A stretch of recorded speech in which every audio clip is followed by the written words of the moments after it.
एक उम्र ऐसी होती है जहां पे you simply want good things to show them off, और एक उम्र ऐसी होती है जहां पे आप ज्यादा ध्यान अपने पर लगाना शुरू कर देते हो, अपने सेल्फ डेवलपमेंट पर लगाना शुरू कर देते हो, अपनी बेहतरी पर लगाना शुरू कर देते हो, so that you can show it off to the world. I think I am in the second age right now. और ऐसी बहुत सारी चीजें हैं जो 2025 के लिए मुझे बहुत होपफुल बनाती हैं, बिकॉज साढ़े साथी जब से मेरी शुरू हुई है 2020 से, it has taught me a lot of lessons. और ये जो लेसन्स हैं, I have thankfully been able to imbibe them in my life, चाहे कितना भी पेनफुली सही, but I have been able to imbibe them in my life, और उसकी वजह से things have gotten a lot better for me. 2025 में मेरे साढ़े साथी का तीसरा फेज शुरू होने वाला है, end of course 2025 is going to be a monumental year in world history. इसलिए मैं चाहती हूँ कि दुनिया की हिस्ट्री के साथ साथ ही मेरी हिस्ट्री में भी 2025 एक बहुत इंपॉर्टेंट साल हो, बहुत अच्छा साल हो। एंड इसीलिए I have thought about all the things जो मैं 2025 में करना चाहती हूँ, सीखना चाहती हूँ, या जो मैं उम्मीद करती हूँ कि मैं कर पाऊँ। तो today very vulnerably sharing all these things with you, जो भी मैं चाहती हूँ होना। एंड आई होप कि ये सारी चीजें सुन के आपको भी मदद मिले इन फिगरिंग आउट कि आप अपने लिए क्या करना चाहते हैं 2025 में, और आप अपने लिए कौन से गोल्स सेट करना चाहते हैं। ना remember, I am under no delusions. इनमें से कुछ गोल्स मेरे लिए बहुत ज्यादा इंपॉर्टेंट हैं, बट आई डोंट नो मैं कर पाऊंगी या नहीं। कुछ गोल्स ऐसे भी हैं जो बिल्कुल इंपॉर्टेंट नहीं है, but I am pretty sure कि हो जाएंगे मैनेज। बट मुद्दा ये है कि I want to be able to tick on most of the goals by the end of 2025। कोशिश मैं अपने पूरे साल करती रहूंगी, and hopefully I am able to accomplish. अगर कुछ अकॉम्प्लिश नहीं भी होता है तो भी I will be far better than what I was in 2024। तो इसीलिए चलिए मैं आपको बताती हूँ कि कौन कौन से गोल्स हैं जिनके ऊपर मैं काम करने वाली हूँ अगले साल 2025 में। So priority number 1 is getting healthier. Now a lot of you know that मैं पिछले लिटरली 3-4 सालों से हर साल सोचती हूँ कि I am going to lose weight, I am going to lose weight, and I try a lot of different things. I try different sorts of diets, I try different sorts of elimination diets, removing sugar and whatnot from the diet. I try exercises, routines, this, that. और कमाल की बात है, मैंने हर बार ये पाया है कि टेम्पररीली थोड़ा बहुत इफेक्ट देखने में मिलता है चीजों का, but I am not really able to continue those things for very long.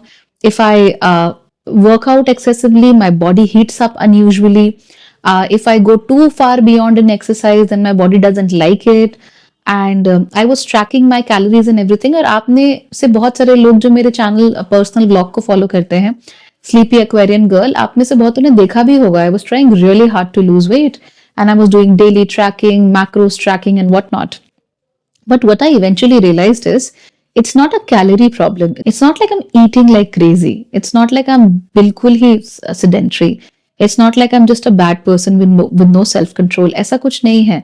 The problem is the entire weight loss problem that I have, or the weight problem that I have, is not exactly an eating problem, a calorie intake, calorie outtake problem. It is an inflammation problem. And this year I have been through a lot and done a lot of research to realize कि हाँ, सारा का सारा problem जो है वो inflammation की तरफ से है. इनफैक्ट ये प्रॉब्लम्स क्लियरली मेरे सामने तब आनी शुरू हुई when I figured out that I have started reacting to कच्चा food. So I can not have a lot of vegetables, कच्चा, और fruit salads I can not have. और इस साल गर्मियों में ये प्रॉब्लम बहुत ज्यादा थी. अब तो चलो फिर भी ठीक है, I can have one fruit and it wouldn't kill me. But इस साल के शुरुआत में तो the problems were really really bad with me, and I could not have anything unboiled और अनकुक्ड रॉ. तो बहुत प्रॉब्लम हो गई थी. तो these are all markers of inflammation in your body. तो इस साल my goal number 1 is to get healthier and not do this by trying to exercise too much or restricting diet too much. It is to get away from inflammation धीरे धीरे करके, और धीमे धीमे करके inflammation कम करके ही I would like to become healthier. And the markers will not just be weight but other things as well. तो ये मैं इस साल करने की कोशिश करूंगी. I have already started doing a little bit of work in that regard, और देखते हैं कि आगे कैसा चलता है. बट ओवरऑल जो भी है, I would like to be a healthier person, a more energetic person. For my size I am already pretty energetic, so I would like to see कि if I get a lot more healthier तो उसके क्या results देखने को मिलेंगे. By God's grace I don't have diabetes, I don't have cholesterol, I don't have any chronic issues अभी तक, and I don't want them to appear later in life, of course, as I'm growing older and the body gets a little bit tired of the weight and everything. Goal number 2 is working less. So I work like crazy. I am a workaholic, not because I have to, but because I want to. I work a lot. तो इस साल मैं अपने काम को थोड़ा कम करना चाहती हूँ. Every day I am clocking in 14 to 15 hours of work, फिर भी काम बहुत पाइल ऑन होता है. So I want to increase my productivity, और मैं चाहती हूँ कि मैं दिन में 8 घंटे से ज्यादा काम ना करूँ. क्योंकि वो ज्यादा प्रेशर आपको देता है, ओवरवेलम करता है, परेशान करता है, and it leaves less space for life. तो मैं नहीं चाहती कि 2025 में ऐसा हो कि मैं पूरा दिन काम ही काम किए जा रही हूँ and I am not able to do anything else और even lift my head up. This is not healthy, this is not right. So I will still be doing a lot of work, I'll be extremely productive, but I'll try कि कम से कम धीमे धीमे करके by the end of the year I'm at least at 8 hours of work, because right now I'm doing double almost every single day, not taking breaks, not taking weekends off, and I think this is not healthy, this is not sustainable, and this is wrong overall. और इसकी वजह से क्या होता है, pressure और ज्यादा पड़ता है, तो इन्फ्लेमेशन, स्ट्रेस, इसकी वजह से भी आपकी हेल्थ और ज्यादा खराब हो जाती है. So this is what I would like to work on, and it's a huge goal for me. And I think मेरे लिए पूरे साल में अगर कोई गोल सबसे ज्यादा मुश्किल होगा तो ये वाला होगा. Okay, goal number 3 is to learn how to draw और to sketch. Now I always wanted to, मेरा बड़ा मन था सीखने का, बट मैं कभी सीख नहीं पाई और मैंने ज्यादा उस पर कभी ध्यान फिर दिया भी नहीं. बट ड्राइंग सीखने के लिए एक बहुत इंपॉर्टेंट मोटिवेशन मेरे पास है, वो ये है that I often have fantastic dreams and I often see fantastic symbols and fantastic imagery. और कई बार जब मैं अपने ड्रीम्स को नोट डाउन कर रही होती हूँ ना, तो मैं चाहे कुछ भी कर लूँ, मैं शब्दों में उन चीजों को इतने अच्छे तरीके से बयान नहीं कर सकती जितना कि मैं एक ड्राइंग बना के कर सकती हूँ. तो I would like to learn drawing hopefully this year. शायद मुझे टाइम मिल जाए और मैं ड्राइंग थोड़ा बहुत तो सीख लूँ, ताकि जो भी ड्रीम्स मुझे आते हैं या जो भी मेरे दिमाग में चल रहा होता है, कम से कम उसको I give it a beautiful rendition on a sketch book. तो ये बहुत बड़ा गोल है मेरे लिए जो कभी फुलफिल नहीं होता, बट इस बार मैं इस पे डेफिनेटली ज्यादा काम करने की कोशिश करूंगी. Now the next goal is learning makeup. Now I don't know, पता नहीं कहाँ से suddenly I have started getting very interested in makeup. मैंने अपनी पूरी जिंदगी में इतना नहीं किया है जितना कि मैंने पिछले एक हफ्ते में कर लिया है, and that is saying a lot. तो my interest in makeup is rising, and I want to learn how to do it. I want to learn how to be able to blend your blush and blend your highlighter and whatever. And I want to learn how to do eyeliners. These days I'm practicing eyeliners every single day. तो ये मैं कर रही हूँ, और मेरा interest अचानक से विदाउट अ ट्रिगर बहुत आ गया है इस चीज में. So next year I want to learn to do a bit of makeup, and I would be really happy अगर मैं यूनिक तरीके के मस्कारे और यूनिक तरीके के eyeliners अगर कर पाऊँ. I'll be very happy with that because I just feel very inspired to do all this. So yeah, learning makeup can be one of the goals for this year, and I think it's relatively easy बाकियों के मुकाबले, because if you really try, makeup is not that hard. Right मुझे अभी realise हुआ it's not that hard. And surprisingly मुझे हमेशा लगता था कि मुझसे आईलाइनर नहीं लगता है, एंड मैंने जितनी बार भी इससे पहले कोशिश की it was all a mess. But now I got this inspiration कि try it, and I did, and surprisingly I am actually good at eyeliners. For a complete beginner, I'm actually pretty good. So yeah, I'm going to do that. Yes. Then the next goal would be better wardrobe. Now मुझे literally 2 साल लगे हैं color seasons figure out करने में, color theory figure out करने में, and checking out which colors actually work for me, which colors do not work for me, and so on and so forth. और इसके अलावा कौन से silhouettes मुझ पर काम करते हैं, कौन से silhouettes मुझ पर काम नहीं करते हैं. And god damn it has been a journey. बहुत ही मुश्किल था figure out करना. Mostly इसलिए because when you have a skin that is slightly tanned, and when you're an Indian, most people end up believing that you have olive skin. और अगर olive skin है तो आप पे moss green और इस तरह के colors अच्छे लगते हैं, but those colors simply do not suit me at all. Warm colors do not really look good on me at all. Right? तो वो कभी ना कभी मैंने नोट किया है, they make me look very sallow, very washed out in a way. But then there are some colors which are very bright, which look very good on me. And I also realized, the other day I was experimenting with eyeshadows, and I got eyeshadow palette in different colors. It had orange, it had red, it had blue, it had yellow even. And I was trying it out on my skin, and literally every color disappeared into my skin. एक एक colour मेरी skin पर disappear हो गया except for red, pink and blue. तो that was interesting. तो अपना colour theory, colour season सब कुछ ट्राई करने के बावजूद भी, मोर और लेस बड़ी कैटेगरीज बनाने के बावजूद भी, things were not working out as such. तो एग्जैक्टली क्या सूट कर रहा है, क्या सूट नहीं कर रहा है, ये फिगर आउट करने में बहुत टाइम लगा. And I think I look better with neutrals. और कमाल की बात यह है, by doing this for the first time in my life, I actually have a good winter wardrobe. Because winters were like a fashion disaster for me all through. And I used to feel very bad with my winter clothes. I was just very embarrassed with winter clothes altogether. But this is the first time in my life that I have actually created, a winter wardrobe that I can be proud of and that I like. वो मुझे बहुत अच्छा लगा. And then going into 2025, I want to build a better wardrobe for myself, and I want to, start dressing up nicely.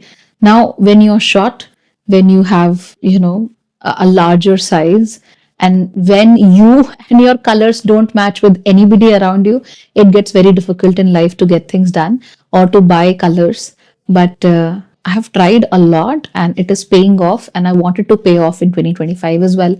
अगर आपने try नहीं किया है तो आपको भी करना चाहिए. And if you want me to help you figure these things out, let me know, because I can totally do that for you. Next goal, I want to watch amazing content. Now आप में से बहुत लोग जानते ही हैं, I am a content snob. So मुझे कोई कॉन्टेंट है which is self aware and stupid, I like that. But content which is actually stupid and pretentious, मुझे वो बिल्कुल नहीं अच्छा लगता है. सो लोग नाले से पानी पी रहे हैं और अजीब अजीब तरीके से नाच रहे हैं. I simply hate that. I don't really sit with that kind of content. Podcasts being very pretentious and trying to present कि हाँ कुछ भयानक चल रहा है and all that. मुझे ये सब बिल्कुल पसंद नहीं है. So I'm a content snob when it comes to me. I'm very very careful with what I'm watching. तो इसीलिए thankfully I have been exposed to great content as well. Thankfully, I mean that is the only good thing that has happened to me by Rahu. And that is I have been exposed to great content. तो मैं चाहती हूँ कि 2025 में भी I continue watching good content from good creators, from good places, from people who know what they are doing, and from people who know what they are saying, and amazing stories also, because there is nothing more that I love, than a great story. I love great stories. So and this year I was exposed to two of the best stories ever, and I love them and like them so much, and I hope कि ऐसी ही stories आगे unfold होती रहें. So yeah, my content snob is here and it is active. Then I want to read more and I want to learn more, because अभी सीखने के लिए बहुत कुछ है, अभी पढ़ने के लिए बहुत कुछ है, इसलिए it's very self explanatory that I want to read a lot more, और मैं और ज़्यादा सीखना चाहती हूँ, so that उन चीज़ों को भी हम holistic life के साथ, holistic living principles के साथ integrate कर सकें, and that we feel a lot better about our lives and make them more fulfilling. मैं इन सारे principles को personally use करती हूँ अपनी life में. So I know that yes, they work, and that is how I'm able to bring those things to you as well. So I want to learn a lot more things ताकि मैं experiment कर सकूँ अपने ऊपर, and then आपके सामने भी उन चीज़ों को लेके आ सकूँ. गोल जो अगला है that is very very big, क्योंकि मैं कई सालों से ये करना चाहती हूँ और बिल्कुल हो नहीं पा रहा है, बिल्कुल भी नहीं हो पा रहा है. साल दर साल निकलते चले जाते हैं और ना मुझे कोई ऐसा आइडिया मिलता है जिससे मैं कंटिन्यूसली काम कर सकूँ या which speaks to me. But I want to write a book. I have always wanted to write a book. But hopefully इस साल मुझे वही आइडिया मिल जाए जिस पर मैं genuinely काम करना पसंद करूं और जो मुझे अच्छा लगे. Anyway, बहुत सारी e-books वगैरह तो already आप लोगों के लिए आने ही वाली हैं. But I really want to write a proper, at least a 250 to 300 page book for you people, so that you can buy them, you can understand what is going on in life, and it's very helpful to you overall. And wish me luck. कम से कम काम शुरू तो करूँ मैं इस साल. I really would be happy if I start. Next goal is I want to cook more. So cooking is one of my very likable hobbies, and I cook a lot. I used to bake a lot, and I used to cook very random things. तो मुझे बहुत अच्छा लगता था ये सब करना. But in recent years, I have completely stopped doing that. अभी I don't even cook for fun. I just wait for my mother to cook things for me. तो टाइम भी नहीं होता है और मन भी नहीं करता है, और अगर थोड़ा सा भी फ्री टाइम मिलता है, I would rather sleep. So मुझे ये सब पसंद भी नहीं है honestly. I would love to cook, and I would like to cook a lot more and share my cooking with you all this year. तो ये तो मैं definitely करना चाहती हूँ, and yeah, I think I should be able to do that अगर मैंने अपना काम अच्छे से मैनेज कर लिया तो. एंड एटलीस्ट अगर मैं वीकेंड पे ऑफ ले रही हूँ तो I should be able to cook on weekends. That is what I am planning to do. And the next goal is I want a vacation. I need a vacation, but I hopefully would want a vacation in a very nice place for a very long time. हफ्ता 10 दिन कम से कम. I need that and I totally deserve that vacation. तो मैं तो वो चाहती हूँ कि मेरे साथ हो. इसके साथ साथ ही I would love to go on hikes also and I want to climb mountains also. But the point is that given the inflammation and everything and because of it जो weight बढ़ रहा है और जो अच्छा नहीं लग रहा है, I hope कि वो reduce हो जाए so that I can go on a vacation and actually enjoy myself on the vacation and hopefully walk a lot during my vacation. तो मैं ये करना चाहती हूँ and I hope that this comes to fruition and I have a very very good vacation in 2025. Now my final goal is to help a lot more people in more meaningful ways. तो भाग्यश्री को already शुरू किए हुए 5 साल हो चुके हैं. So and I am very very happy and very proud कि कितने सारे लोगों की जिंदगी में इतने चेंजेस आए हैं, कितने सारे लोगों को सहारा मिलता है, अच्छा लगता है, पॉजिटिविटी मिलती है, सपोर्ट मिलता है, स्ट्रेंथ मिलती है बिकॉज ऑफ भाग्यश्री. एंड जो भी कंटेंट मैं बना रही हूँ, चाहे भाग्यश्री लिविंग पे, चाहे भाग्यश्री एस्ट्रोलॉजी पे, चाहे भाग्यश्री धर्म पे ही. So people do really like that, appreciate that. मुझे बहुत अच्छा लगता है वो चीज. तो मैं चाहती हूँ कि मैं कंटिन्यूअसली ऐसे ही काम करते रहूं और नए तरीके ढूंढूं और मीनिंगफुल तरीके ढूंढूं जिससे कि मैं लोगों के जीवन में और बदलाव कर सकूं, खुद भी बदलूं, खुद को भी इम्प्रूव करूं और जो भी लोग मेरे टच में आ रहे हैं मैं उनको भी हेल्प कर सकूं in improving their life if they want. So I hope कि मुझे पूरे साल ये करने का मौका मिले, अच्छे लोग मिले, अच्छे लोगों से कनेक्शन हो और ये जो हमारा म्यूचुअल कनेक्शन है इससे आपकी और मेरी जिंदगी दोनों में ही कुछ बेहतरीन निकल कर आए. I will be very happy if that happens. So या that would be my final goal. और भी 2-4 छोटी छोटी चीजें हैं जैसे कि I want to buy a few things. तो कुछ परफ्यूम्स हैं जो मैंने लिस्ट आउट करके रखे हैं कि ये माइलस्टोन होगा तो ये परफ्यूम लूंगी, वो माइलस्टोन होगा तो वो परफ्यूम लूंगी. सो जो मैंने लिस्ट आउट करके रखे हैं, carrot on a stick approach करना पड़ता है, क्या करे. So I have listed them all out and I will be buying them. So small things, but majorly जो themes मैं चाहती हूँ कि 2025 में play out करें मेरी जिंदगी में वो ये है. And yeah, I just want to work a lot, be happy, just be chilled out as I am with less stress. That is, I think, the gist of it. So आपके क्या goals है 2025 के? क्या resolutions बनाए हैं? क्या चाहते हो? कैसा साल चाहते हो? Do let me know in the comments and let's start a conversation around it. Okay? All right then everybody. Take care. Bye bye.